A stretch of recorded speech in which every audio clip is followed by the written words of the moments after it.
Engasahlukana nebhadi. Lapha akadingi ukwenza nje uthandeke noma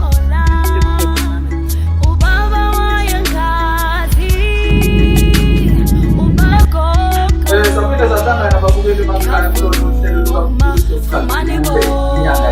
inyanga ababukeli emakhaya uNkulunkulu namhlanje kulolu lakhe babukeli emakhaya ngeke sikubingelele simamukele naye umkhulu siza ukuthi yini futhi asiphathele yona entsha futhi sawubona mkhulu sabingelela kulona uhlelo sithulani mkhulu. Siyaphila balaleli ngabe njani ngalapha emakhaya? Yaphila mkhulu. Kusoyena umkhulu wabantu. Yebo mkhulu. Ngithi hayi nginibekele nina elapho eCape Town. Yebo. Ukuthi ngomhla ka-30 nje ngizobe sengokuqala umsebenzi eCape Town. Mkhulu. Ngiphinde ngibingelele abalaleli abalapha futhi eGoli. Ukuthi ngomhla ka-3 ngizobe sengokuqala futhi umsebenzi eGoli. Yebo mkhulu. eProtea Grand ngasendlini Galaji. Yebo mkhulu. Izinto engizobe nginiphathele zona ilezi. Yebo. Mhlambe kungenzeka ukuthi usuhlushwe isilwane isikhathi eside esehlulwe inyanga nezangoma yonke into. Yebo mkhulu. Abelaphi nje bendabuka bonke. Yebo. Ngiphethe induku enye-ke manje.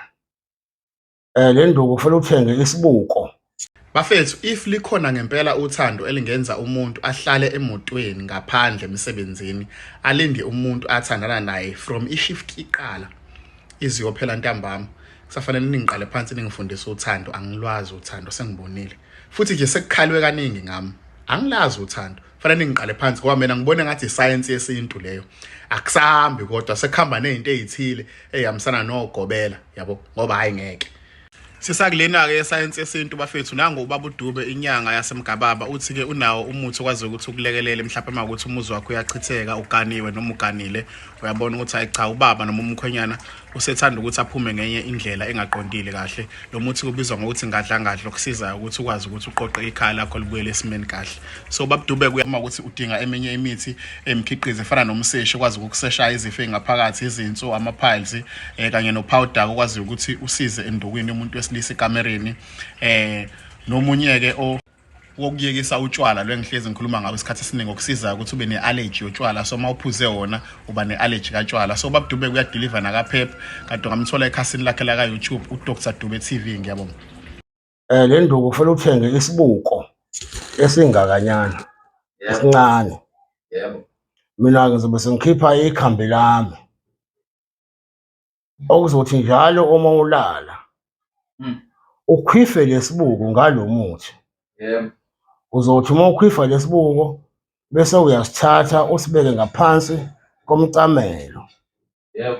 Usibeke ngaphansi komcamelo isibuko kuze ukuthi uma isilwane masingena sithi sizobona wena njengenjwayelo esijwayele ukuthi sifike sizobona wena njalo, mhlambe silala nawe, mhlambe sikukhathaza nangokunye. Yebo. Sithi mesifika lesilwane sibone siyibuke sona esibukweni bese siyaxakeka bese siyabaleka. Yebo. Sibaleke ke siphinde emuva.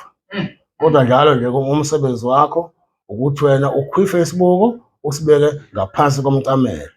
Uzohlukana nesilwane uma wenze lokho uma uzokhwifa isibuko. Yebo. Bese kuthi ke uma ungakawathuli amandla e3 in 1 Yebo mkhulu. ungabe usebenzisa lesibuko uzowathola amandla e3 in 1 ukuthi ukwazi ukuyogeza nge3 in 1. Yebo mkhulu. Ngoba phela i3 in 1 yona yenza izinto eziningi. Yebo. Iyageza, ukwazi ukuyicelela uthole inhlanhla, ikuvulele inhlanhla. Iphinde ikhiphe nesilwane i3 in 1. Yebo. Kubuye kugezeke ngisho idlozi lakho Kunjalo mkhulu. i3 in 1. Kunjalo. Kanti lo wesibuko uma nje ukuthi singasondeli idlozi kwakho. Yebo. Futhi ke ngizofaka ke umuthi omningi kulesi kulo muthi okukhotha yebo mkhulu. ozowukhwifa. Ngizofaka umuthi omningi ukuze uthathe isikhathi eside. Ukhwifa. Ulokhu ukhwifa nje njalo wena molala. Yebo. Uthathe isikhathi eside-ke ukuthi usungangena ku-3 in 1. Kodwa sona isilwane uzophumulile yisona. Ngoba phela nje isilwane sakha masifikile kuwena sakha isicefe, isichitho ongangokuba nje ungaqoshwa nakubelungu. Nentombi mkhulu. Ngisho intombi futhi iyakwala. Nomfazi uyabaleka mkhulu. Uyabaleka yonke lonto. Isasebenza mkhulu. Yonke into le nduka isiyavilapha wena usubona sengathi ngabe kwenze njani usudinga imbiza kanti awuyena wena umuntu wembiza. Kufanele ukhiphe isilwane kuqala. Sithi singasuka isilwane bese wena-ke uyayisebenzisa imbiza. Yebo mkhulu. Imbiza iyahluleka uma wena uhamba nesilwane. Khipha isilwane kuqala uma usebenzisa izimbiza. Ngiyacabanga ukuthi siyazwana. Ngiyathanda futhi ukuthi umuntu uma ekhuluma nami anginqamulele ngoba baningi abantu abafonayo.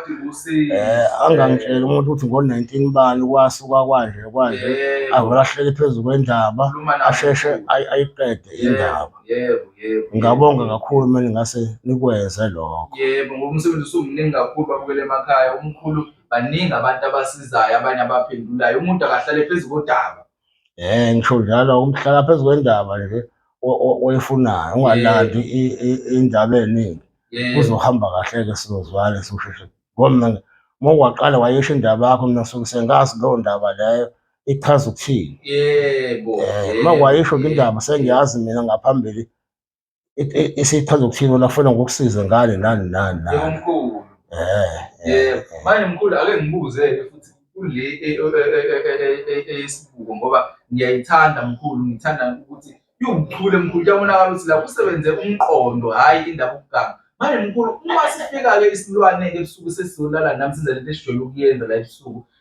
Sike sithi masithi siyalokhuza mkhulu siyayibuka sesilokhuza siyaqala senze siyibona sona mkhulu kulesibuko lesi. Phela ngithi isilwane masifika kuwena siyaheha. Yebo. Mhlawumbe singaheha siphenduke umakoti wakho. Yebo mkhulu. Mhlawumbe siphenduke umlungu lonto nje. Yebo. Noma mhlawumbe lo muntu mhlawumbe siyiphendule umuntu ojwayele naye omthandayo. Yebo mkhulu. Ongangokuba mhlawumbe ungaze wena ubone ukuthi futhi yilo muntu owenza into kanti akuyena lo muntu owenza into. Isilwane siyiphendule sibe yilo muntu. Khona wena sizongena. Usijwayele ucabanga ukuthi wena isoka lakho le. Mhlawumbe uzubona ukuthi umuntu ongithakathayo yilo muntu kanti akuyena siyiphendule yena lo muntu. Yebo mkhulu. Ngesikhathi sisangena nje ngeke sakwazi ukuheha-ke uma kukhona lesibuko yiso sikhishwe ngalo muthi sizomane sibone ukuthi awu ayimbi into.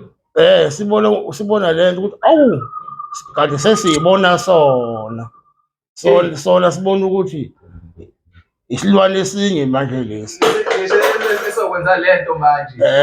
Futhi wena ngikucashisile ngamanye amazwi. Ucashe emva kwazo. Ngikucashisile sinjengangale sibuko. Injalo indaba. Wona ucashile. Sona sibona sengathi sibona. Esinye isilwane kanti cha yakho lutho nginduku enze lokho. Nalesibuko manje mkhulu. Sesiyabaleka sibona ukuthi sokhona isilwane.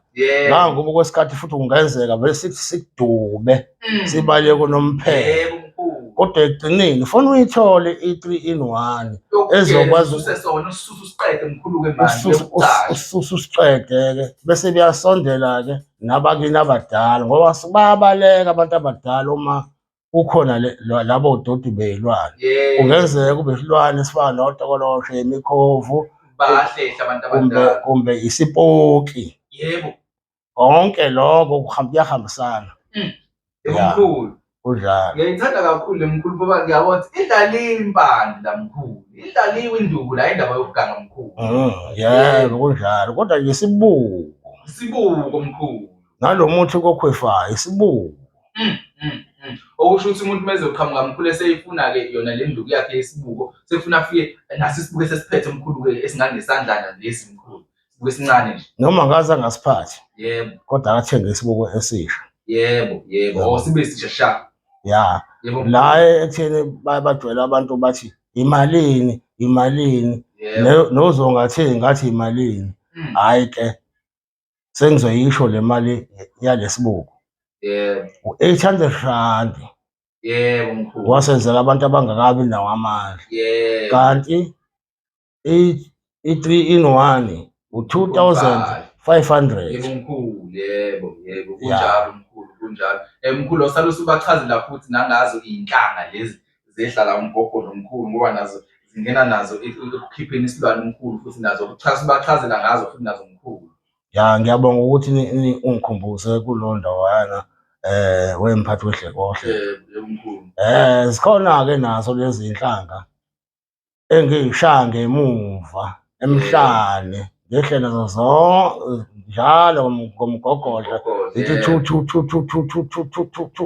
zizophuma lapha emsenseleni. Yebo. Zona-ke ziwu-2000 nazo. Yebo mkhulu. Hhayi zishaya kakhulu futhi kwazona. Ziyazivala nje. Hhayi ziyazivala ngci isilwane asibuye siphinde size kuwena. Yebo mkhulu.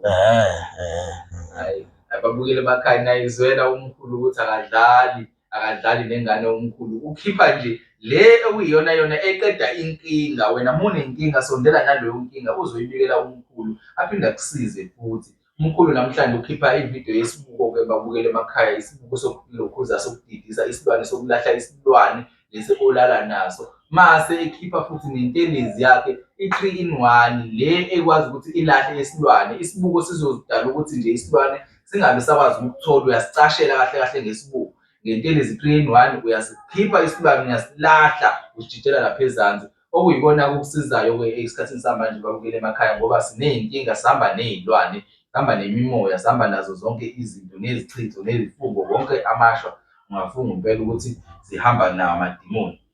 Sike nisondele babukele emakhaya nizogeza niphinde nivikele iy'mpilo zenu lapho kuyena umkhulu ngoba siyaqinisa siyabethela umkhulu wenza yonke into nentelezi yokuqinisa egcekeni lapho ucele zikhona lezo zinto ey'khona khona la ekhaya umkhulu Dr. Dube. Mkhulu ake siphumeni-ke sivalelise ababukele emakhaya mkhulu. Hhayi ngithi sani kahle balele. Yebo mkhulu.